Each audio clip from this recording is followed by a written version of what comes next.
Arc Raiders just got an absolutely massive update, and yes, I do mean to the game itself, as well as outside of the game. We're going to recover the entire TwitchCon and DevStream recap, which goes over things like core identity, progression loops, seasonal content, graphic settings, balance, as well as their future plans for the game. We got a ton to talk about. What's up, World Utopia, here back with another video. Today we're checking out all things Arc Raiders. Okay, so first off here, we're going to cover the dev stream as that did happen first. Then we'll go over to the news articles and some of the recent things that have come out. That way we can piece everything together and it makes sense overall. So first off here, they do cover the launch and the larger picture for the game, which of course we do have the release date on October 30th. And then they also went over their vision for the game. So I'll let some of the devs say it here first. So I think internally, for a very long time, we referred to this as a 10-year game. So that is the ambition that we're aiming for, and that kind of dictates the type and quantity of content that we want. So as you see there, they did preface this is a 10-year game, or at least that's their ambition, with content cadence that will scale with player feedback and performance. So very nice to hear. We've seen great success with the finals and them continuing that one. They've also just recently launched a beta in China. That, again, is more than likely going to happen with Arc Raiders as well. Not sure on the timeline for that one. We'll probably get something in the newer earnings call for Nexon. Of course, I will cover that one as well. But alongside the finals, they have always mentioned Arc Raiders for a China release. So I assume that's coming out here sometime soon, or at least we get some intel sometime soon. Next up here during this dev stream, they do cover the core identity and what they're kind of putting first. Again, I'm going to let the Arc Raiders team speak on this one and what they're kind of going for. It's also part of what we have decided to do. We want the game to really feel like you are there and you're fighting other raiders, but the main threat is Arc, and we want to keep it that way. As you see there, they want this game to be PvE first, but it's always going to be PvPvE, where they do mention the main threat is always the Arc, and they want to keep it that way. They also later on here saying they want a strong PvE element that gives context to the PvP, where if you're essentially ignoring the main premise of the game, it kind of all devolves on itself, so they really want to focus on the PvE stuff. Basically, no forced PvP is in quests. As I've seen, there hasn't been any quests with any PvP stuff. You can purely focus on progressing the quest line without any mandatory PvP steps. And they're even quoted here saying you will never have to be forced through our questing to do PvP, which is quite a change there from other extraction shooters I've played. Pretty sure nearly every single one have always had some sort of PvP quest. I actually do like that overall. I think it's a really good change. So happy they're kind of sticking on that stance. And essentially you can now kind of understand what their core identity for the game is. Now next up here, this is something that I've talked about previously. And again, I have a video breaking down this next section here basically entirely. But as they do go over here, the progression, wipes, and seasonal loop. I'll again allow the context clip here so you can get the gist of where their head is at. The shelf solution. So as said in that post, like, we want to do whatever we possibly can to respect the player's time, and part of what you're talking about with new players coming in and being fearful of where other players are at. Certainly the way we planned it, it's around these 8-week cycles, and the way we've tried to balance it is players who even play like somewhat regularly. If you're actually focusing on trying to do this, you should be able to achieve it. So it won't be the case that you need to spend, you know, an absurd amount of time to participate. Just to break that down, they are talking about the Expedition Project, which will reset or player-chosen wipes every 8 weeks. But again, this is chosen by yourself. This is manually done, not automatic, and you don't have to do this. So as they mentioned, they want to go on the respecting player's time there, that they want to do this 8-week cycle that allows you to reset and kind of get additional count-wide buffs, cosmetics, achievements, and it is designed so that regular players can complete the cycle without no-life grinding. Again, I do have a full video that breaks how this mechanic does work down. If you want to check that one out, I will link to it down below. Next up here is the looting, keys, and high value zones. They're essentially quoted here saying that all the loot has a category, mechanical or technological. All of the areas of the map do bear those themes. They are trying to match all that together with the container that you find it in. So again, hitting on a thematic loot throughout the areas. They also do touch on here the locked rooms and cross-map keys. So essentially you find a key on one map and then you can unlock a room on another. So the key rarity kind of plays some gradient there. As they mentioned, they want to cross-pollinate them across maps and give you some higher end access to substantial stuff. That does include hot zones with higher tier spaces, so like the Dam Tower or Hydroponic Bay, etc., which have a ton more arc patrols there, where you should be able to both stealth your way through or even brute force. We'll touch upon some of the tuning in a bit here that hopefully does address the stealth stuff, where first up, yeah, they do actually mention enemies and combat readability. And if you did play Tech Test 2, you probably did notice some changes to some of the enemy variety, at least some of their mechanical parts. So they did want that to be fully visualized and have fully physicalized enemies, or you can break things off the arcs like their thrusters, weapons, and all of those parts should matter to them. They did do a HUD light philosophy, so no floating HP bars or damage numbers, where you're reading sparks, smokes, staggers, and even part of the breakage. I actually do think that adds to some of the cinematography. Normally, I absolutely love floating damage numbers. However, for this game, I actually do get it, and I actually do appreciate not having that there. I think that does vary to like an MMO or something else.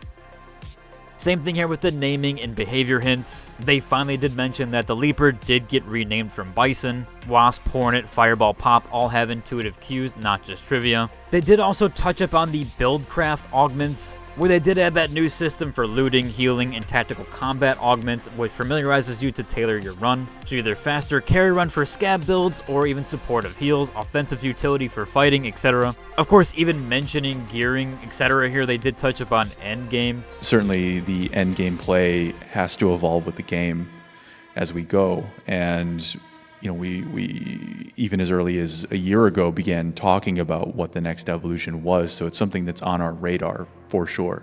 So once the game's live, we see how players are engaging with the game loop we have, the game mode we have. I think it's only natural to look toward the future into how we evolve that experience, because I can't say for sure that the game will subsist forever on the format we have today. So as you can see, they did touch up on that, but also they do have some quotes here talking about map conditions, which they talked about rotating map modifiers, and that will majorly change how you play. In fact, they actually did release the map condition schedule. So as you can see here, when things do appear, like the Harvester, the Huck's Graveyard, Probe Heist, when you'll even be able to Night Raid, and the new Electromagnetic Storms. So you can vary. All these time zones are shown in UTC, which essentially is Universal Time. So if you see something like -6 or -5, you're essentially minus that many hours from it. I'll showcase a little bit of the timetables here so that way you kind of get a gist how this actually does work, and how you can coordinate that to your specific time zone. That way you kind of get a gist on when these things are happening. I'm assuming someone will have a website up eventually, and you'll be able to kind of coordinate the event times. They did with a few other games, so I'm assuming it will happen here as well. Cool thing here though, they didn't just stop at Endgame, they also talked about their live ops philosophy. They do want to do community events just like the finals, so expect collaboration unlocks, so that'll hopefully lead to new reveal spaces, which could also bring us onto future modes. They do mention that the world can hold more than one mode, and that it could evolve through the post-launch cycle. So it does seem like they want to do more with the world. Pretty cool to hear overall. They did hit on two other things here, mostly the tech performance stuff, which we'll get into a little bit more. But they also did drop an article recently with a fresh balance and post-slam tweaks. So you might have seen the blog post, or you might have seen this post here, which is basically the roundup of how many people played. So they went over the server slam numbers here. There was 30 million rounds played. 96,000 people found recorders, with 2,600 of those being taken down. There was over 58 million arcs destroyed. A ton of other cool stats here that you can see. But that wasn't all. They actually did announce some changes and key takeaways they got from the server slam. So the first one here is that flying arc awareness has been nerfed. They do mention that drones were spotting players through foliage, so now they have tuned that vision down a bit. I did notice that that wasn't really the case in Tech Test 1 or even Tech Test 2. You could actually hide in the bushes unless they really knew where you were and the lights were red. You could stealth mechanic. They also did remove things from the tree in the original Tech Test and Tech Test 2, where you could get some stealth mechanic stuff. That got removed in the server slam test, so I don't know if that attributed to it, if removing those mechanics there kind of maybe enhanced them a bit,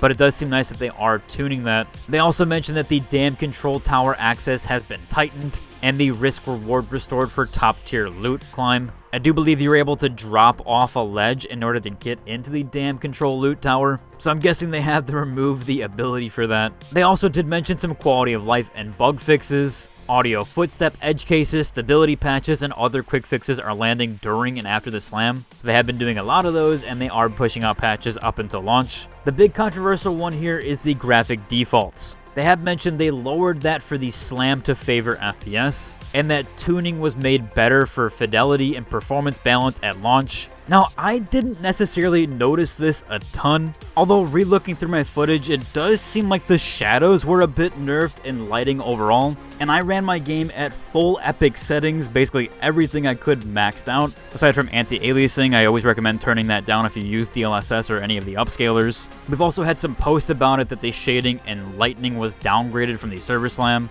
They also do mention that that was to increase performance. However, I got basically the exact same frame rate from the Tech Test 1, Tech Test 2, and even Server Slam. Basically, nothing has changed there in regards to my frame rate. So I really do hope that they restore that for the higher end PCs or mid-tier PCs. And if anything, just make the lower end settings adjust there. But I really do hope I can get my epic settings back. They actually did address this live on stream. So I'll play that clip for you here. This is from the community manager lead, Osin.